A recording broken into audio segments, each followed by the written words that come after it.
સુરેન્દ્રનગર જિલ્લાના વરિષ્ઠ પોલીસ અધિકારીઓની માસિક ગુના સમીક્ષા કોન્ફરન્સનું આયોજન કરવામાં આવ્યું હતું। આ બેઠકમાં પોલીસ મહાનિરીક્ષક અને અન્ય ઉચ્ચ અધિકારીઓ ઉપસ્થિત રહ્યા હતા। કોન્ફરન્સનો મુખ્ય હેતુ જિલ્લામાં હાલની કાયદા અને વ્યવસ્થાની પરિસ્થિતિની સઘન સમીક્ષા કરવાનો તેમજ આગામી સમયના સંભવિત સુરક્ષા પડકારોને ધ્યાનમાં રાખીને તેની સામેની કાર્યરચના અને રણનીતિઓ ઘડવા પર રહ્યો હતો। આ બેઠકમાં ગુના ઉકેલ દર, અસામાજિક તત્વો પર અંકુશ અને નાગરિક સુરક્ષાને વધુ મજબૂત બનાવવા અંગે વિગતવાર ચર્ચા કરવામાં આવી હતી। આ માસિક સમીક્ષા બેઠક દરમિયાન પોલીસ વિભાગ દ્વારા જનહિતમાં ચલાવવામાં આવતા વિવિધ કાર્યક્રમોની પ્રગતિની પણ નોંધ લેવામાં આવી હતી। ખાસ કરીને તેરા તુજકો અર્પણ કાર્યક્રમ હેઠળ સપ્ટેમ્બર 2025 દરમિયાન કરવામાં આવેલી કામગીરીની વિગત રજૂ કરાઈ હતી।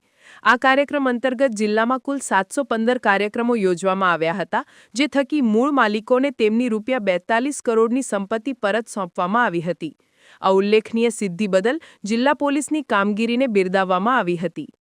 વરિષ્ઠ અધિકારીઓએ આ કોન્ફરન્સમાં પોલીસ કર્મચારીઓને કડક સૂચના આપી હતી કે નાગરિકોની સુરક્ષા સર્વોપરી છે અને ગુનાહિત પ્રવૃત્તિઓ પર તાત્કાલિક અને અસરકારક નિયંત્રણ લાવવું આવશ્યક છે।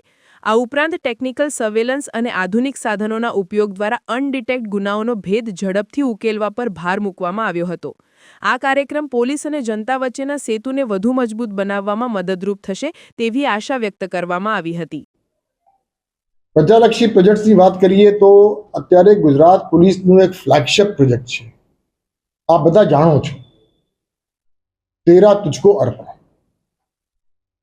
કોઈ પણ વ્યક્તિના કોઈ પણ સામાન એ ચોરી થઈ જાય, લૂંટમાં જતા રહે, ગમે તે હોય, પોલીસ એને કબજા કરે અને કબજા કર્યા પછી રાઇટફુલ ઓનરને આ પ્રોપર્ટી પાછા મળે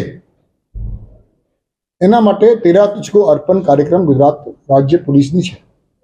કોર્ટ સાથે સંકલન કરી મને જણાવતા ખૂબ આનંદ થાય છે કે ગયા માસમાં એટલે સપ્ટેમ્બર મહિનામાં તેરા તુજકો અર્પણના આશરે 715 જેવા કાર્યક્રમો સમગ્ર રાજ્યમાં આયોજન કરવામાં આવ્યું હતું અને આ 715 જેવા કાર્યક્રમોમાં 42 કરોડથી પણ વધુ પ્રોપર્ટી રાઇટફુલ ઓનર્સને પરત સોંપવામાં આવી।